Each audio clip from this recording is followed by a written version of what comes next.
नमस्कार दोस्तों, आनंद study online channel में आप लोग का फिर से एक बार स्वागत है। तो एक नया नोटिफिकेशन आप लोग के लिए आ चुका है जो कि इंडियन नेवी की तरफ से नया नौकरी है, यानी एसएसआर और एमआर के पद के लिए आप लोग अप्लाई कर सकते हैं। क्या डेट है, क्या सिलेक्शन प्रोसेस है, क्या एलिजिबिलिटी क्राइटेरिया है, क्या सिलेक्शन प्रोसेस है, क्या सिलेबस है, हर चीज आपको ऑफिशियली जो दिया गया है वो बताने वाले हैं। ये कहीं पर आपको नहीं मिलता है और आपको लेना है सरकारी नौकरी तो आप लोग को पूरा डिटेल में जानना चाहिए। क्या मेडिकल होगा और क्या आपका वहां पे सिलेक्शन प्रोसेस होगा, क्या वहां पे नहीं करना है, क्या करना है, सब चीज आपको ऑफिशियल नोटिफिकेशन में बता दिया गया है। लेकिन ये जानकारी आप पूरा जानिएगा तब आपको समझ में आएगा। अगर वैकेंसी को भरना चाहते हैं और नौकरी को लेना चाहते हैं, इस पूरे वीडियो को अच्छे से देखिए और लाइक शेयर सब्सक्राइब सबसे पहले कर दिए ताकि टेंशन खत्म हो जाए। आइए हम लोग शुरू करते हैं, चलते हैं नोटिफिकेशन पे। तो आपके स्क्रीन पे यहां पे दिख रहा होगा इंडियन नेवी हर काम देश के नाम। हर काम आपको किसके नाम करना है तो देश के नाम करना है। अब यहां पे क्या क्या दिया गया ये समझेंगे। सबसे पहले हम लोग समझेंगे एलिजिबिलिटी कंडीशन, यानी कि क्या क्या यहां पे कंडीशंस हैं जो कि आप इस फॉर्म को भर सकते हैं। ठीक है, उसके बाद देखेंगे हम लोग यहां पे एजुकेशनल क्वालिफिकेशन और भी बहुत सारा चीज हम लोग जानेंगे। एज के बारे में, मेरिट स्टेटस के बारे में क्या मांगा गया है, उसके बाद आपका लीव कितना, छुट्टी कितना इसमें मिलता है, ड्यूरेशन ऑफ सर्विस कितना होता है, सब चीज को जानेंगे जो इंपॉर्टेंट है इसमें।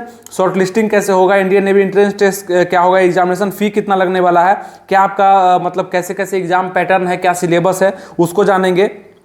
उसके बाद हम लोग देखेंगे स्टेज 2 के बारे में, तो ये सब फिजिकल के बारे में जानेंगे। तो सब चीज आपको हम बताने वाले हैं। ठीक है, ये समझ में आ गया। आइए हम लोग इसको अब जूम करके देखते हैं अच्छे से कि क्या क्या इसमें दिया गया और समझते चलिएगा। और कुछ नोटेबल होगा तो नोट भी कर लीजिएगा, दिक्कत नहीं है क्योंकि आपको इस जॉब में जाना है। ठीक है, आइए सबसे पहले जो देखते हैं कि इंडियन नेवी की तरफ से जो नोटिफिकेशन निकला है उसमें एलिजिबिलिटी क्या दिया गया है। सबसे पहले कहा गया कि आपका अनमैरिड होना बहुत जरूरी है। आप मेल हैं चाहे फीमेल हैं, आप अनमैरिड होना चाहिए, मतलब शादीशुदा नहीं होना चाहिए, तब इस फॉर्म को भरिएगा। ठीक है, तो ये हो गया एसएसआर पद के लिए खास तौर पे कहा गया है। और ये नोटिफिकेशन एसएसआर का ही हम पढ़ रहे हैं। एमआर का इसके बाद वीडियो आएगा उसको देखिएगा, लेकिन सब्सक्राइब करिएगा तब जाकर नेक्स्ट वीडियो आपको जल्दी से मिल पाएगा। ठीक है, तो सब्सक्राइब कर लीजिएगा। ये एसएसआर पे हम चर्चा कर रहे हैं और इसके लिए सब कुछ आपको बताने वाला है। नेक्स्ट वीडियो एमआर के बारे में लाएंगे। आइए देखते हैं क्या क्या दिया गया है। 10+2 आप लोग का होना जरूरी है, मतलब इंटर पास आप लोग रहना चाहिए, लेकिन इंटर में आपका मैथ और फिजिक्स होगा तब इसको भर सकते हैं। और 50% कम से कम मार्क्स आप लाए होंगे तब आप इसको डाल सकते हैं। ठीक है, तो ये हो गया 10+2 मैथमेटिक्स और फिजिक्स से आपका होना चाहिए। तो पहला तो ये हो गया, तो आप इसको भर सकते हैं। लेकिन बस यही नहीं है, और भी है। अगर आप 3 साल का डिप्लोमा कर चुके हैं, किससे तो इंजीनियरिंग मैकेनिकल से, इलेक्ट्रिकल इंजीनियर से, ऑटोमोबाइल से, computer science, instrumental technology, information technology from central या स्टेट का आपके पास है तो यूटी रिकॉग्नाइज्ड पॉलिटेक्निक इंस्टीट्यूट भी 50%, यहाँ भी 50% आपका मार्क्स होगा, तब आप इस फॉर्म को आराम से भर सकते हैं। ठीक है, अच्छा, ये मतलब 2 लोग ये जो किए हैं वो भी भर पाएंगे, ये जो किए वो भी भर पाएंगे। लेकिन तीसरे लोग कौन कौन से हैं जो भर सकते हैं, जो कि 2 साल का वोकेशनल कोर्स कर चुके हैं, जो कि with physics mathematics education board recognise by central state UT 50% marks, इसमें भी 50% मार्क्स नेसेसरी है, तब आप इस फॉर्म को भर सकते हैं। तो समझ रहे हैं आप लोग कि 50% मार्क्स आपका होना चाहिए ओवरऑल, है ना, नंबर आपका आना चाहिए, तब आप इंडियन नेवी के एसएसआर के पद को भर सकते हैं। अगर आप सिर्फ 12th पास कर लिए हैं तब, और 12th पास के अलावा भी बहुत सारे लोग भरेंगे जिसको हम बता दिए। ठीक है, तो ये जिसमें से भी आप आते हैं आप इस फॉर्म को भर सकते हैं। अब अगर हम आगे बढ़ते हैं, आगे बढ़ने के लिए है कि अपेयरिंग वाले भी इसको डाल सकते हैं। यहाँ पे लिखा गया है इसमें कि 12th पास का मतलब 12th का जो एग्जाम दे चुके हैं, जिनका रिजल्ट आने वाला है, वो भर सकते हैं। लेकिन जिस समय स्टेज 2 होगा, देखिए यहाँ पे लिखा गया है कि जिस समय स्टेज 2 होगा उस समय हमको मतलब आपका रिजल्ट भी चाहिए, ओरिजिनल मार्कशीट चाहिए, और जितना 50% मार्क्स है वो भी होना चाहिए, तो वहीं से आप रिजेक्ट कर दिए जाएंगे। आप भर तो सकते हैं, लेकिन जिस समय स्टेज 2 हो रहा होगा आपको देना पड़ेगा सब कुछ। उस समय तक अगर रिजल्ट आ जाता है, अच्छा मार्क्स आ जाता है, तो आप इसको भर सकते हैं, कोई दिक्कत आप पे नहीं होगा और आप इसमें आगे भी बढ़ सकते हैं। ठीक है, अब एज का बात करते हैं। एज कितना दिया गया है, एज में हम अगर देखते हैं यहाँ पे, तो एज आप लोग का है 1 नवंबर 2003 से 30 अप्रैल 2007 के बीच अगर आप हैं तो इसको भर सकते हैं। ठीक है, क्या लिखा गया, कैंडिडेट शुड बी बोर्न, मतलब इतने बीच के बीच में आपका जन्म होना चाहिए। 1 नवंबर 2003 से लेकर के 30 अप्रैल 2007 के बीच में अगर आपका जन्म है तो आप इसको भर सकते हैं, इस फॉर्म को, आप एलिजिबल हैं। ठीक है, आगे बात करते हैं मैरिटल स्टेटस क्या है। ओनली मैरिड इंडियन मेल और female candidate are eligible for enrolment, मतलब वही भर सकते हैं अग्निवीर। और गिफ्ट सर्टिफिकेट मतलब अनमैरिड का, और ये हो गया, मतलब अनमैरिड अगर आप हैं तो आप भर सकते हैं। ठीक है, आगे अगर हम बढ़ते हैं तो आगे क्या कहा गया है देखिएगा। आगे में आपका है टर्म एंड कंडीशन। ठीक है, टर्म एंड कंडीशन में क्या कहा गया देखिए, टर्म एंड कंडीशन में है ड्यूरिंग द सर्विस, सर्विस में क्या कहा गया है, तो इसके लिए आपको ज़्यादा मतलब ये आप डिपार्टमेंटल के लिए है वो अलग चीज़ है। उसका देखेंगे लीव मतलब छुट्टी कितना मिलता है, 30 दिन का छुट्टी आप लोग को मिलता है इंडियन नेवी एसएसआर में, जो कि आप लोग के लिए साल भर में मिलता है, साल भर में 30 दिन का छुट्टी, और एक्स्ट्रा छुट्टी मिलेगा वो अलग अलग आप मतलब एप्लीकेशन वगैरह डालेंगे तो ये एसएसआर का नियम है। आगे अगर बढ़ते हैं हम लोग, पे अलाउंस में कितना है, मतलब पैसा इसमें कितना मिलेगा, हम लोग सिलेबस पर भी आ रहे हैं। पे अलाउंस और कितना मिलेगा इसमें, तो 30,000 पर मंथ बीस फिक्स्ड ईयरली इंक्रीमेंट, मतलब इंक्रीमेंट भी आप लोग का लगता रहेगा, पैसा बढ़ता है, और बाकी सब तो 30,000 रुपया पर मंथ का आप लोग को मिलेगा।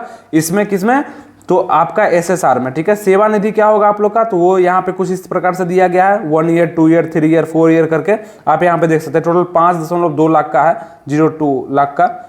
ये अभी ये उतना जरूरी नहीं है आप लोग को जानना, ये सब बाद में भी जानेगा तो कोई दिक्कत नहीं है। अब लाइफ इंश्योरेंस है, डेथ कंप्रेंशन है, तो ये सब अलग चीज़ है, डिसेबिलिटी के लिए है, तो ये सब जानना जरूरी नहीं है। जो जरूरी है उस पर हम लोग बात करते हैं, जो अभी आपको जानना फॉर्म भरने के लिए जरूरी है। अब कुछ लोग पूछेंगे एक्स सर्विसमैन के लिए है, तो Agniveer will not be eligible for ex serviceman, ex serviceman लोग इसको नहीं भर सकते हैं, ये भी कहा गया। और उसके बाद हम लोग देखते हैं फाइनल रिक्रूटमेंट, यहाँ पे क्या कहा गया है मेडिकल के बारे में। देखिए फाइनल रिक्रूटमेंट मेडिकल होगा आप लोग का, मतलब फाइनल जो होगा सब कुछ सिलेक्टेड आप हो जाएंगे, उसके बाद फाइनल रिक्रूटमेंट आपका मेडिकल के आधार पे होगा। इससे पहले आप लोग जानिए यहाँ पे कि आपका सिलेबस क्या कहता है, ठीक है, सिलेबस और सिलेक्शन प्रोसेस क्या कहता है, वो मेडिकल सबसे अंतिम का भाग हो गया।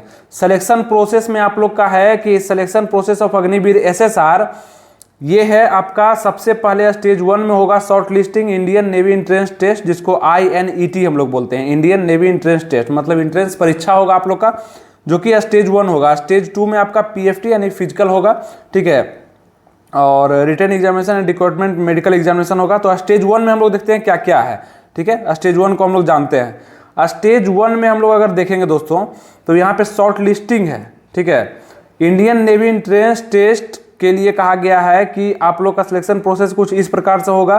The question paper will be computer based, यानी आप लोग का CBT एग्जाम होने वाला है। कितने क्वेश्चन एग्जाम में आएंगे, तो 100 क्वेश्चन एग्जाम में आप लोग का पूछा जाएगा, और प्रत्येक क्वेश्चन 1 नंबर का होगा। यानी कि आप अगर देखना चाहेंगे तो 100 क्वेश्चन का एग्जाम होगा, और प्रत्येक क्वेश्चन 1 मार्क्स का होगा।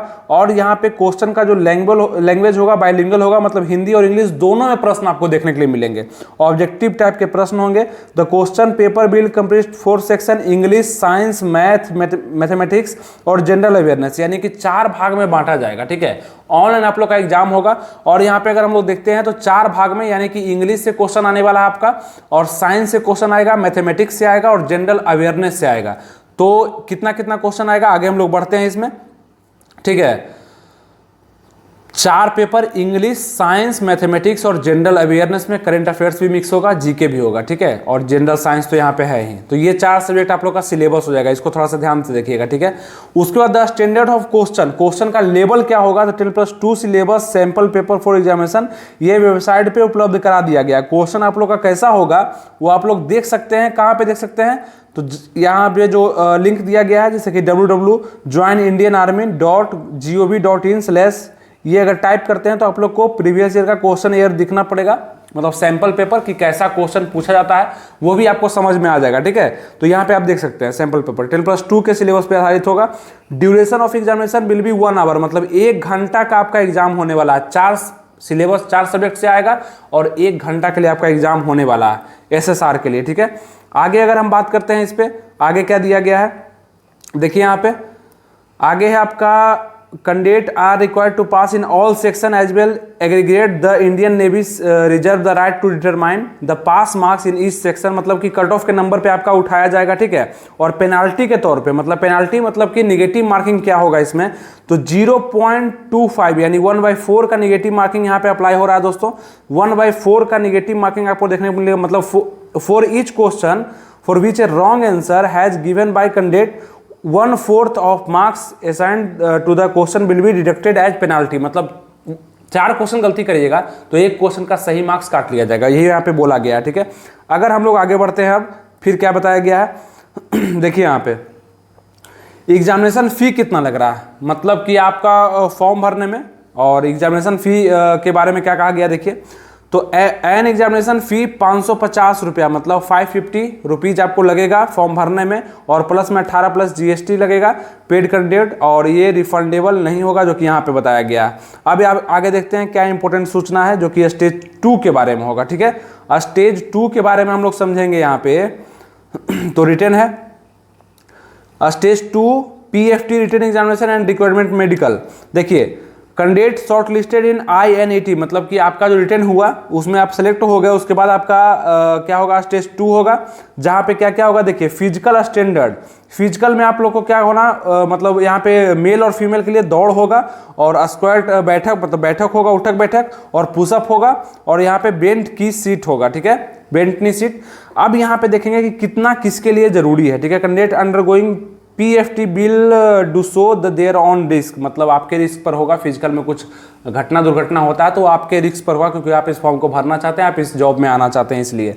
तो देखेंगे हम लोग जेंडर मेल के लिए क्या है, तो 1.6 किलोमीटर का रनिंग है, 6 मिनट 30 सेकंड में आप लोग को करना पड़ेगा SSR के लिए, और फीमेल के लिए 8 मिनट में पूरा करना पड़ेगा। कितना, 1600 मीटर, मतलब 1.6 किलोमीटर का रनिंग। 1600 मीटर का रनिंग आप लोग को लड़कों के लिए 6 मिनट 30 सेकंड और लड़की के लिए 8 मिनट में पूरा करना होगा। उसके बाद उठक बैठक देखेंगे तो लड़कों को 20 मारना होगा, लड़कियों को 15 मारना होगा। पुशअप देखेंगे तो 15 लड़कों को मारना होगा, 10 लड़कियों को मारना होगा। और बेंट नी सीट होगा, वो 15 लड़कों को मारना होगा और 10 लड़कियों को मारना होगा। तो ये आप लोग का फिजिकल स्टैंडर्ड हो जाएगा। Proficiency in sports, swimming and extra curricular activities are desirable, मतलब अगर आप लोग को स्विमिंग आता है और भी स्पोर्ट्स में कुछ हैं आप लोग, तो आप वहाँ पे बता सकते हैं कि हम इस चीज़ में ज़्यादा अच्छा है, मतलब ये चीज़ हमको बहुत अच्छे से आता है, तो वो आपका डिजायरेबल होगा, मतलब उसका आपको लाभ मिल सकता है यहाँ पे नेवी SSR में। ठीक है, तो ये भी हो गया। अब हम लोग आगे देखते हैं और क्या कहा गया है। मेडिकल के बारे में कुछ चर्चा है। ठीक है, इसको आप लोग पढ़ सकते हैं खुद से भी ये चीज़ को। और उसका मेरिट लिस्ट किस पे बनेगा, तो merit list will be prepared based on performance in stage 2 written examination. Stage 2 का जो होगा उस पे आप लोग का मेरिट लिस्ट बनेगा, जो कि आपका क्वालिफिकेशन है physical fitness test, requirement medical examination, merit list for Agniveer SSR, male female will be based on stage wise merit, the cut off marks for issue of call up letter for requirement of INS Chilka में आप लोग का होगा। अगला जो भी होगा may vary from stage to stage. ठीक है, और उसको रिजल्ट को चेक करने के लिए आप लोग इस वेबसाइट पे क्लिक करके, यानी कि वेबसाइट को डाल करके आप लोग इसको चेक भी कर सकते हैं, कोई दिक्कत नहीं है। ठीक है, तो ये सब कहा गया। अब हम लोग आगे बढ़ते हैं, क्या इंपॉर्टेंट है इस नोटिफिकेशन में।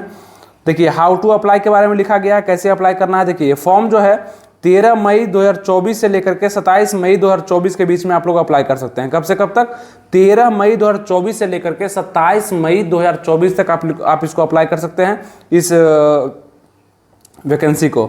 आगे देखते हैं फोटोग्राफ्स के बारे में कहा गया, कैसे कैसे फोटोग्राफ्स को अपलोड करना है। तो ये सब अगर आप साइबर कैफे में भरवाते हैं तो वहाँ भी अच्छे से बता दिया जाएगा। ठीक है, आगे इंपॉर्टेंट में देखते हैं, तो ये सब इंपॉर्टेंट इन्फॉर्मेशन आपके लिए कुछ दिया गया है जिसको आप लोग पढ़ सकते हैं अच्छे से। ठीक है, प्रत्येक को पढ़ लीजिए, आपके सामने है, रोक करके वीडियो पढ़ लीजिएगा, रॉन्ग इन्फॉर्मेशन वगैरह नहीं देना है। तो ये सब नॉर्मल चीज़ है जो कि उतना ज़्यादा जरूरी नहीं है आप लोग को जानना। अब यहाँ पे है बाकी, आगे यहाँ पे देखते हैं। ठीक है, कुछ इंपॉर्टेंट यहाँ पे भी हो सकता है। देखिए,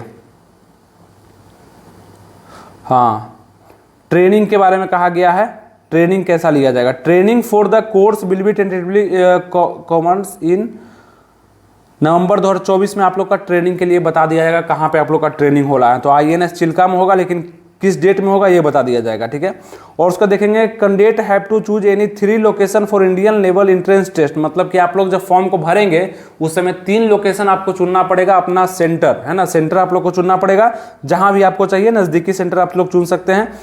और ये वेबसाइट पे आप लोग क्लिक भी करके देख भी सकते हैं सब कुछ। ठीक है, उसका देखेंगे कॉल लेटर क्या होगा, तो would be required download from registration, मतलब ये पोर्टल से आप लोग कॉल लेटर को डाउनलोड कर सकते हैं। सब ये सब रखिएगा। ठीक है, कभी काम आ सकता है, स्क्रीनशॉट लेकर के भी रख लीजिएगा, कभी आप लोग के लिए काम आएगा। ठीक है, बाकी अगर देखते हैं यहाँ पे वार्निंग में क्या कहा गया। देखिए, वार्निंग भी है कुछ। कैंडिडेट डिक्लेयरिंग इनकरेक्ट डोमिसाइल, मतलब कि अगर आप आवासीय वगैरह गलत डालते हैं तो ये आपका गलती होगा, इसके कारण आपका फॉर्म रिजेक्ट कर दिया जाएगा, यही है। बाकी आप यहाँ पे देख सकते हैं, centre allocation for PFT written exam will the direction of the Indian navy, मतलब उसके अनुसार होगा कहाँ पे लेना होगा आपका फिजिकल। तो ये समझ में आ गया। उम्मीद करते हैं आपको सब कुछ SSR का बारे में समझ में आ गया होगा जो ऑफिशियल नोटिफिकेशन में दिया गया है, और अच्छे से आप लोग इसको पढ़ भी पाए होंगे। खुद से भी इसको पढ़ सकते हैं, इसका लिंक हम डिस्क्रिप्शन में दे देंगे, आप इस नोटिफिकेशन को डाउनलोड भी कर सकते हैं और खुद से भी इसको पढ़ सकते हैं, ठीक है, कोई दिक्कत नहीं है। बाकी आप अगर देखना चाहेंगे यहाँ पे तो बहुत सारा चीज़ आपको बताया जो कि सिलेक्शन प्रोसेस संबंधित था, और उसके बाद आपका सेकेंड स्टेज फर्स्ट स्टेज से संबंधित था, सभी चीज़ आपको इंडियन नेवी एंट्रेंस टेस्ट कैसा होगा, कितना नंबर का होगा, कितना टाइम आपको दिया जाएगा, क्या क्या सब्जेक्ट से क्वेश्चन आने वाले हैं, ये सब चीज़ आपको बता दिए, ठीक है, और डेट भी बता दिए कब से कब फॉर्म आपका अप्लाई होने वाला है। उम्मीद करते हैं आपको सब कुछ अच्छा लगा होगा और समझ में भी आया होगा। तो इंडियन नेवी में अगर आप लोग जाना चाहते हैं तो अच्छे से इस फॉर्म को भरिए और इंतजार करिए कि आपका कब क्या लिया जाता है। हर चीज़ जो आपको पोर्टल हम बताया उससे जुड़े रहिएगा, सब चीज़ आपको आसानी से समझ में आता रहेगा। मिलेंगे आपसे नेक्स्ट वीडियो में, अपना ख्याल रखिए, सब्सक्राइब लाइक और शेयर जरूर कर दीजिएगा। थैंक यू, जय हिंद।